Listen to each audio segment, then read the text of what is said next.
আবার স্বাগত কৃষি বিজনেসে দর্শক। আলোক হেলথ কেয়ার অ্যান্ড হাসপাতালের সৌজন্যে এখন রয়েছে দেশের পুঁজিবাজার পরিস্থিতি নিয়ে বিশেষ আলোচনা। আর এই আলোচনার জন্য আমাদের সঙ্গে রয়েছেন CA firm Zakir Hossain and কোম্পানির principal and CEO Mohammad Zakir Hossain. Zakir Hossain, আপনাকে স্বাগত কৃষি বিজনেসে। আপনাকে স্বাগত। গণ অভ্যুত্থান পরবর্তী অনেক ধরনের পরিবর্তন, ভালো পরিবর্তন আসলে হচ্ছে আমাদের দেশে, অবশ্যই সুফল পাবো আমরা। তো গতকালকে আমরা জানলাম যে আমরা এসিসিরও নতুন চেয়ারম্যান পেয়েছি। তো প্রত্যাশা কি থাকবে তার কাছে? সেই সাথে বিগত যে 15 বছর যে শাসনটা আমরা দেখলাম, যে নিহত সংস্থার চেয়ারম্যানরা ছিলেন তাদের কর্মকাণ্ড কিভাবে দেখছেন, ভবিষ্যৎটা আসলে আমাদের কিভাবে এগিয়ে যাওয়া উচিত? জি, ধন্যবাদ আপনাকে। যথার্থ বলেছেন যে আমরা নতুন চেয়ারম্যান পেয়েছি। 15 বছরের পরিবর্তন, অনেকগুলো ক্ষেত্রেই পরিবর্তন হচ্ছে। পরিবর্তনগুলো প্রত্যাশিত ছিল আমাদের সবারই। এরকম পরিবর্তন না হলে আসলে আমরা খারাপের দিকেই যাচ্ছিলাম। পুঁজিবাজার তার অন্যতম জায়গা, আমাদের অর্থনীতির একটা অবিচ্ছেদ্য অংশ। এই অর্থনীতির সাথে যেসব পরিবর্তনগুলো খুব প্রত্যক্ষভাবে জড়িত, তার একটা হলো বাংলাদেশ ব্যাংকের গভর্নর। আমরা একজন অভিজ্ঞ লোক সেখানে পেয়েছি। সিকিউরিটি এক্সচেঞ্জ কমিশনের যিনি চেয়ারম্যান ছিলেন উনি পদত্যাগ করেছেন, নতুন যিনি এসছেন তাকে নিয়েও আমরা আশাবাদী হচ্ছি। গত 15 বছর ধরে সিকিউরিটি এক্সচেঞ্জ কমিশনের মাধ্যম দিয়ে পুঁজিবাজারের যে সার্বিক নিয়ন্ত্রণের যে ব্যাপারটা ছিল, সেটা নিয়ে প্রচুর কোশ্চেন মার্কেটে ছিল। এমন অনেক তথ্য আমরা এই প্রোগ্রামের মাধ্যমে দর্শকদেরকে জানিয়েছি, অথচ তারও অনেক পরে এসে সিকিউরিটি এক্সচেঞ্জ কমিশন একটা ব্যবস্থা নিয়েছে। অর্থাৎ যে তথ্যগুলো মার্কেটে সবার মুখে মুখে থাকতো, সেই তথ্যগুলো ওনারা কেন জানতেন না, ঘুম পড়ে থাকতেন, জানি না। সো ভবিষ্যতের প্রত্যাশা হলো এই জায়গাটাতে যে মার্কেটে কোনো কিছু ঘটে যাওয়ার পরে সিকিউরিটি এক্সচেঞ্জ কমিশন সেইটা নিয়ে পদক্ষেপ নেবে, এমনটা না হয়ে ঘটে যাওয়ার আগেই যেন পদক্ষেপ নিতে পারে এবং এরকম প্রিকশনারি মেজারগুলো যেন নিতে পারে যে এরকম অনাকাঙ্ক্ষিত ঘটনাগুলো ঘটবে না। সেটা কারসাজি বলেন, নতুন শেয়ার নিয়ে মার্কেটে আসা নিয়ে সেইটা নিয়ে যে মেকানিজমগুলো সেটা বলেন, এর কোনোটাই আসবে না। যদি কোনোটা এরকম কোনোভাবে কেউ তার তথ্য গোপন করে বা কোনোভাবে কারসাজি করে এসেই থাকে এবং তার জন্য মার্কেটে খারাপ ইম্প্যাক্ট হয়, তার জন্য যত শাস্তির ব্যবস্থা করা হয়। এই বিষয়গুলো যদি নিশ্চিত করা হয়, যেটাকে আমরা এক কথায় বলি সুশাসন, এই পুঁজিবাজারে যদি সেই সুশাসনটা সিকিউরিটি এক্সচেঞ্জ কমিশন নিশ্চিত করতে পারে, তাহলে পুঁজিবাজারে দেখবেন যে বেশ আমাদের সবাই এখান থেকে যে কাঙ্ক্ষিত ফল, সেই ফলটা পাবো, যার ফল সেই ফলটা আলটিমেটলি আমাদের ইকোনমিতে যে যোগ হবে। আমাদের বিনিয়োগকারীদের যে গত 10 বছরের বেশি সময় ধরে হতাশা, মূলত 2010-এর পরবর্তী থেকেই 2024 অর্থাৎ 14-15 বছর ধরে যে হতাশা, এই হতাশার জায়গা থেকে বিনিয়োগকারীরা বেরোতে পারবেন এবং তারা কিন্তু সেই আশায় মার্কেটে আবারও সক্রিয় হচ্ছেন। কিন্তু পুরোপুরি আস্থার জায়গাটা এখনও তাদের ষোলানার তৈরি হয়নি বলেই মার্কেটে কিন্তু আমরা টালমাটাল অবস্থা দেখছি। 2-3 দিন বাড়ার পরও টালমাটাল অবস্থা দেখছি। অর্থাৎ মার্কেট পড়ে যাচ্ছে, আবার উঠতেছে। এই যে আপ ডাউন, অর্থাৎ বিক্রি করে স্বল্পমেয়াদীভাবে মার্কেটে থাকার একটা টেন্ডেন্সি একটা গ্রুপের ভিতরে আছে। আবার পাশাপাশি আসার জায়গায় এটা যে দেখবেন মার্কেটে যেগুলো মৌলভিত্তি সম্পন্ন শেয়ার আলোচনায় আমাদের বলছিল, সেগুলোর দাম বাড়ছে। বিশেষ করে আমাদের মার্কেটের একটা বড় অংশ জুড়ে আছে ব্যাংকের শেয়ার।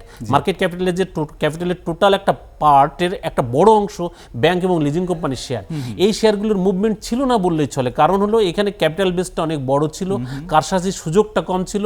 সো এই শেয়ারগুলোতে আগ্রহ সবাই হারাই ফেলেছিল। এতেই বোঝা যায় যে কারসাজিওয়ালাদের মার্কেট হয়ে গিয়েছিল, সেই জায়গা থেকে মার্কেট বিনিয়োগকারীদের মার্কেট হচ্ছে, এমনটাই ট্রেন্ডটা আমরা দেখছি। এই ট্রেন্ডটা থাকবে, বলবৎ থাকবে। ভালো শেয়ার দেখে মানুষ শেয়ার কিনবে, বিনিয়োগকারীরা শেয়ার কিনবে, সেই শেয়ার ধরে রাখবেন। কোম্পানিগুলো তাদের নিজস্ব সুশাসন ঠিক করে ভালো ইনকাম করে ভালো ডিভিডেন্ড দিবে। লোকে শেয়ার বিক্রি করে ক্যাপিটাল গেইনের জন্য যতটুকু আগ্রহী হবে, সেটার থেকে বেশি আগ্রহী হবে ডিভিডেন্ড পাওয়ার দিকে। ক্যাশ ডিভিডেন্ড সে যদি পায়, তাহলে এই বিনিয়োগগুলো থাকবে।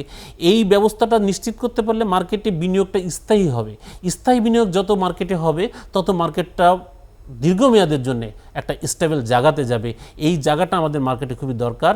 নতুন যিনি চেয়ারম্যান আসবেন, তার কাছে প্রত্যাশা এটা যে দীর্ঘমেয়াদী বিনিয়োগের পরিবেশটা তৈরি করা, এটার জন্য যতটুকু গভর্নমেন্টের সাপোর্ট দরকার, সেই সাপোর্টগুলো আদায় করে নিয়ে আসা এবং খারাপ কোনো সিকিউরিটির জন্য মার্কেটে প্রবেশ করতে না পারে, সেটার জন্য যথাযথ ব্যবস্থা নেওয়া।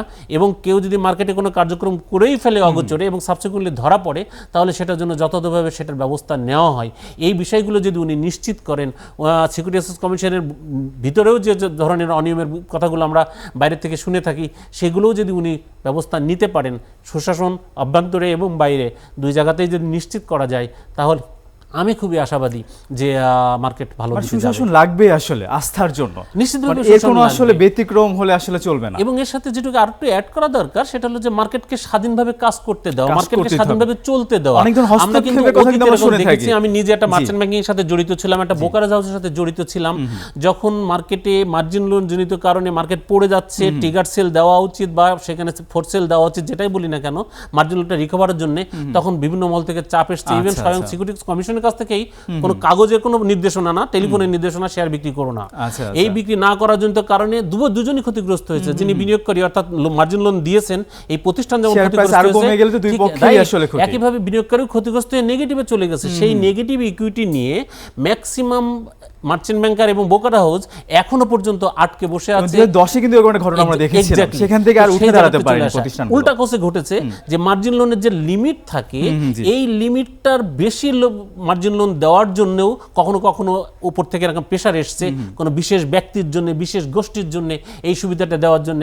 এই তো, এবং পরিস্থিতির বিবেচনায় আমরা হয়তো অনেকে সেটা দিতে বাধ্য হয়েছি, এমন সিচুয়েশন এসছে। আসলে গত পরশুদিন আলোচনা দুঃখজনক, খুবই এইসব খারাপ জিনিসগুলো প্র্যাকটিস সব ছিল, এখান থেকে eliminate আসলে হতে হবে। বের হয়ে আসতে হবে। মার্কেটের জন্য এটা অনেক খুবই রোড শো প্রয়োজন। করেছে তারা, এইসব অনেক বিষয়ই আছে, আমরা এইসব বিষয় নিয়ে কথা বলবো। ছোট একটা বিরতি নিয়ে আসি। দর্শক, এই পর্যায়ে নিচ্ছি একটা বিরতি, ফিরে আসবো একটু পরে, আমাদের সঙ্গেই থাকুন।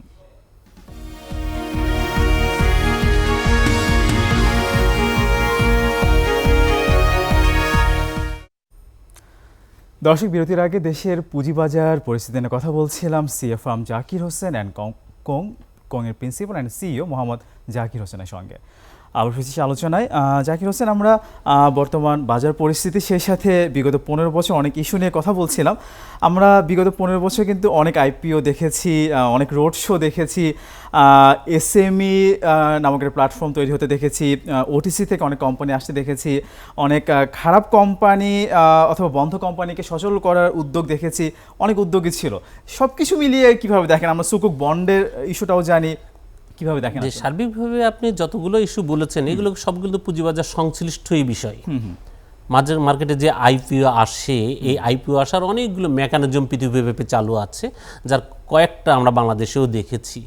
এইগুলো করার ব্যাপারে এবং পুঁজিবাজারে বিনিয়োগ আকৃষ্ট করার জন্য, সেটা দেশি বিদেশি উভয় বিনিয়োগে, রোড শো রিলেটেড যে ম্যাটার বললেন, এটাও একটা আনুষঙ্গিক জিনিস, এখানে বলার কিছু কত লাভবান হয়েছে আসলে এই সব জায়গাগুলোতে। যেটা হলো, যেটা যে প্রক্রিয়ায় করা দরকার, যে স্বচ্ছতার সাথে করা দরকার, নীতি এবং উদ্দেশ্য ঠিক করে যেভাবে করা দরকার, টার্গেট পিপলের কাছে যেভাবে পৌঁছানো দরকার, সেই জায়গাগুলোতে বেশ ঘাটতি ছিল। আমরা আইপিও রিলেটেড কথাবার্তায় যদি বলি, সেখানে আমরা বাংলাদেশে প্রাইস নির্ধারণ করার জন্য যতগুলো মডিউলই আনা হয়েছে, প্রত্যেকটা মডিউলের সাথে কারসাজি জড়িত ছিল। অর্থাৎ ওইটার যে মহৎ একটা উদ্দেশ্য ছিল, যতভাবে প্রাইসিংটা হবে, একটা কোম্পানিতে যত প্রিমিয়ামটা পাবে, সেই জায়গাটা কিন্তু দেখেন কুলুষিত হয়েছে। সুন্দর জিনিসকে আমরা নষ্ট করেছি। ঠিক একইভাবে রোড শো নিয়ে পেপার পত্রিকায় এখন এসছে, এবং আগে তো গুঞ্জন ছিল, আগে হয়তো পেপার পত্রিকায় সেভাবে আসেনি, যে এই রোড শো নিয়ে পৃথিবীর বিভিন্ন দেশে যে প্রোগ্রাম করা হয়েছে, তার মধ্যে দেশের অর্থের অপচয় করা হয়েছে, লুটপাট করা হয়েছে, এমন কথাবার্তাগুলো কিন্তু এখন খুব স্পষ্টভাবে সামনে আসতেছে। কিন্তু এইটার মাধ্যমে যে উপকারটা পাওয়ার কথা ছিল, সেটা কিন্তু পাওয়া যায়নি। তার মানে তখন যে প্ল্যান নিয়ে যেভাবে করলে এটা রিয়েলি পুঁজিবাজার বান্ধব হতো, পুঁজিবাজারের জন্য এটা কার্যকারী কোনো সেরকম জিনিসটা হয়নি। সেখানে যে ধরনের লোক নিলে, যাদের আলোচনা করলে, রোড শোতে যে ধরনের পদক্ষেপ নিলে হতো, তারা স্থান পায়নি।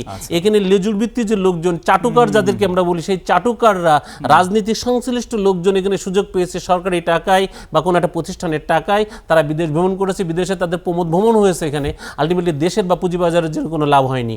সো এই যে কার্যক্রমগুলো পুঁজিবাজার রিলেটেড, টোটালি এই জায়গাগুলোতে আমাদেরকে পুঁজিবাজারকে ভালো দিকে নিয়ে যাবে, ভালো হবে, সেই জায়গাটা প্ল্যানটা আগে ঠিক করতে হবে। দেন এটার পিছনে যে বিনিয়োগটা করার, সেই বিনিয়োগটা করতে হবে।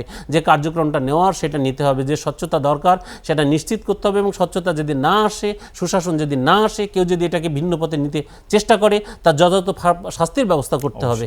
মার্কেটে এরকম অনেক জিনিস ছিল। মার্কেটে এই পুঁজিবাজারকে ধ্বংস করার জন্য দরবেশ নামে একটা শব্দ মার্কেটে খুব স্পষ্টভাবে ছিল। এই যে শব্দটা সমস্ত পুঁজিবাজার বিনিয়োগকারীর মুখে মুখে ছিল, কিন্তু সেই রিলেটেড কোনো কার্যক্রম কিন্তু আমরা দেখিনি। ইভেন একটা কমিশন এই রিলেটেড ব্যাপারে একদম পার্টিকুলার ব্যক্তির নাম ধরে তাকে পুঁজিবাজার থেকে আলাদা রাখার ব্যাপারে সুপারিশ পর্যন্ত ছিল, কিন্তু সেরকম কোনো পদক্ষেপ দেখিনি। বরং এটার মাধ্যম দিয়ে পুঁজিবাজার থেকে টাকা বের হয়ে অনেক টাকা নষ্ট হয়েছে। অনেক আইপিও আইপিও করার আগে প্রি আইপিও বাবদ টাকা নিয়ে ওইসব কোম্পানিগুলো একদম লাপাত্তা হয়ে গেছে। এই টাকাগুলো ব্রোকারেজ হাউস বা মার্চেন্ট ব্যাংকিং এর মাধ্যম দিয়েই টাকাগুলো গেছে, লাপাত্তা হয়েছে। ওইটার মাধ্যমে একটা কমিশন বাণিজ্য হয়েছে, এই কমিশন বাণিজ্য করে একটা গ্রুপ এখানে লাভবান হয়েছে। আসলে পুঁজিবাজারের জন্য কিছু হয়নি। যেগুলো শেয়ারই পুঁজিবাজারে এসছে, আসার পরে প্রথম 6 মাস, 1 বছর, 1.5 বছর, 2 বছর পর্যন্ত যতদিন ওই লকে শেয়ার বিক্রি করা যায়, তার শেয়ারটার দামটা ভালো ছিল। এরপরেও সেই শেয়ার বিক্রি হয়ে গেছে, ওই শেয়ারের দাম এখন ফেস ভ্যালুর নিচে চলে এসছে। কারণ ওই কোম্পানিগুলো বিগত বছরগুলোতে যে ধরনের তার ফিনান্সিয়াল পজিশন দেখায় পুঁজিবাজারে এসেছিল, সেগুলো সংখ্যাটা সঠিক ছিল না, সেগুলো সব কারসাজি করা ছিল।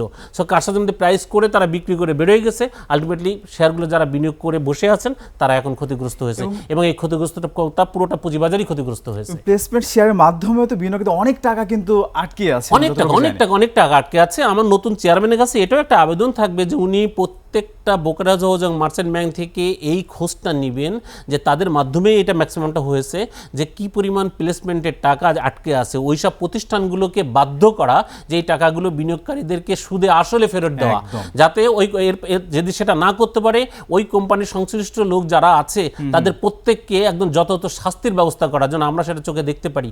এই জিনিসগুলো নিশ্চিত করতে পারলে এটা হবে। এবং আমরা আশাবাদী যে বর্তমান যারা আমাদের তত্ত্বাবধায়ক সরকার বলে, অন্তর্বর্তী সরকার বলে, এখানে যারা উপদেষ্টা আছেন, তারা সততা এবং নিষ্ঠার সাথে কাজ করার ব্যাপারে যে ধরনের মেসেজ তারা দিচ্ছেন, এই মেসেজটার পূর্ণ প্রতিফলন আমরা দেখতে পাবো। আমি যদি কয়েকটা প্লেসমেন্ট শেয়ারের নাম বলি, যেমন মিকা garments, Asiatic pharma, Islam oxygen, FC health, 3 angel marine, GMG airlines, হ্যাঁ, এরকম অনেক কোম্পানি, আসলে অনেক কোম্পানি, অনেক টাকা। এই যে পুঁজিবাজারের থেকে আমরা যে বলি পুঁজিবাজারের উন্নতি হচ্ছে না কেন, পুঁজিবাজারে যারা বিনিয়োগ করে তাদের টাকাই তো এটা, যে টাকাটা এখানে তারা আটকে বসে আছে, ক্ষতিগ্রস্ত হয়ে বসে আছে, যার কোনো রিটার্ন কেন আসল টাকাও পাচ্ছে না, এই টাকাগুলো তো পুঁজিবাজারে ফেরত আসতেছে না। এই টাকাগুলো যারা নিয়েছে তারা হয়তো পাচার করেছে, তারা লুটপাট করে এখান থেকে চলে গেছে। অর্থাৎ পুঁজিবাজারের টাকা যে বলা হয়, পুঁজিবাজার থেকে হাজার হাজার কোটি টাকা বাইরে চলে গেছে, অনেকে বলে কিভাবে বাইরে যায়, এইটা হলো সে বাইরে চলে যাওয়ার মেকানিজম। এই মেকানিজমের মধ্যে পুঁজিবাজারের টাকা পুঁজিবাজারে বাইরে চলে গেছে, বিনিয়োগের টাকা পুঁজিবাজারে বাইরে চলে গেছে, মানুষের সঞ্চিত অর্থ এখানে ক্ষতিগ্রস্ত হয়েছে। সেই টাকাটা মার্কেটে ফেরত যদি আসে, তা মার্কেটের জন্য সেটা অবশ্যই বড় ইতিবাচক দিক।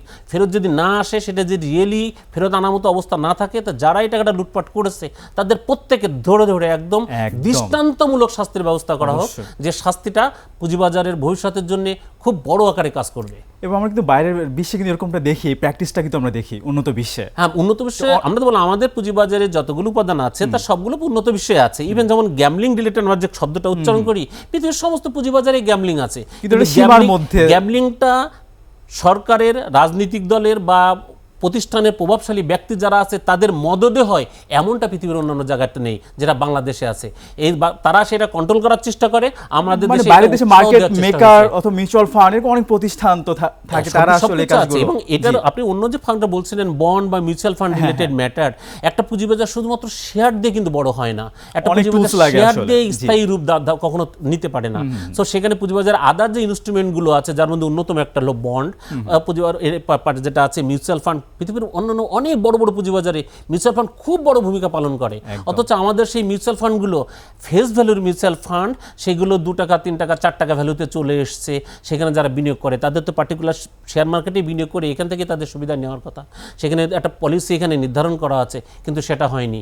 আপনার মনে আছে যে গভর্নমেন্টের উদ্যোগে একটা ফান্ড তৈরি করেছিল, বাংলাদেশ ফান্ড নামে। এই ফান্ডের টাকাও আমাদের কোথায় গেছে, কিভাবে বিনিয়োগ হয়েছে, তার কোনো স্বচ্ছতা নেই, জবাবদিহিতা নেই।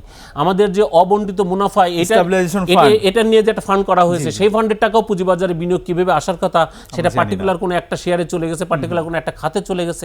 এই যে জায়গাগুলো, অর্থাৎ প্রত্যেকটা জায়গাতে পুঁজিবাজার ধ্বংস করার জন্য যা যা উপাদান দরকার সবগুলো নিয়ে আমাদের এখানে কাজ হয়েছে। মিউচুয়াল ফান্ডের কথা বলছিলেন, পার্শ্ববর্তী দেশ ভারতে কিন্তু মিউচুয়াল ফান্ড খুব ভালো একটা রোল প্লে করে আসলে পুঁজিবাজারে, সেটা আমরা আসলে করতে পারছি না, অনেক কারণেই পারছি না। পুঁজিবাজার থেকে আপনি যদি ভালো আউটপুট নিতে চান, তাহলে পুঁজিবাজার সম্বন্ধে আপনাকে সাম্যক জ্ঞান থাকতে হবে।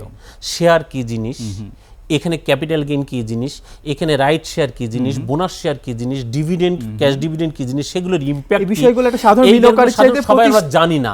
যারা জানি না, অথচ আমরা পুঁজিবাজারে বিনিয়োগের মাধ্যমে থাকতে চাই, তাদের জন্য অন্যতম আস্থার জায়গা হলো মিউচুয়াল ফান্ড, যে তারা মিউচুয়াল ফান্ডে বিনিয়োগ করবে, মিউচুয়াল ফান্ডের মাধ্যমে মার্কেট থেকে এটা আসবে, তারা তাদের কাঙ্ক্ষিত ফলটা তারা পাবে। কিন্তু আমরা সেই জায়গাতে বললাম এটাকেও আমরা নষ্ট করেছি। আমরা মিউচুয়াল ফান্ড নিয়েও বাণিজ্য করতে চেষ্টা করেছি। 2010 বা তার আগে পরে আমরা এরকমটা দেখেছি যে 10 টাকার মিউচুয়াল ফান্ড 14, 15, 16, 17, 18, 20, 25, 30 টাকা স্টার্টিংয়ে হয়ে গেছে।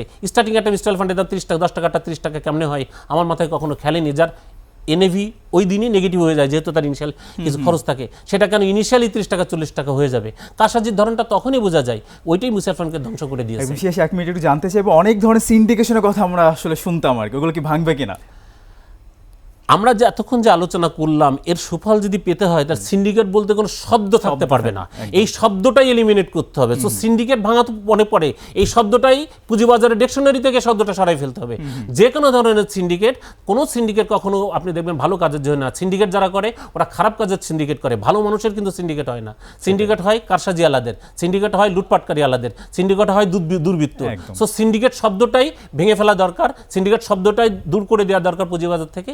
সেটা পুঁজিবাজারের জন্য খুবই মঙ্গলময়। আমরা সেটা প্রত্যাশা করব, নতুন চেয়ারম্যানের হাত ধরে আমাদের পুঁজিবাজার কাঙ্ক্ষিত লক্ষ্যে পৌঁছাবে সে প্রত্যাশা করছি। আপনাকে অনেক ধন্যবাদ আমাদেরকে সময় দেওয়ার জন্য। আপনাকে অনেক ধন্যবাদ। দর্শক, এতক্ষণ আলোক হেলথ কেয়ার অ্যান্ড হাসপাতালের সৌজন্যে দেশের পুঁজিবাজার পরিস্থিতি নানা দিক ও করণে কথা বলছিলেন CA firm Zakir Hossain and কোং এর principal and CEO Mohammad Zakir Hossain. দর্শক, এবার নিচ্ছে একটা বিরতি, দুপুর 2টা 30 মিনিটে আবারও ফিরে আসবো 21 বিজনেসে আরও আয়োজনে, আমাদের সঙ্গেই থাকুন।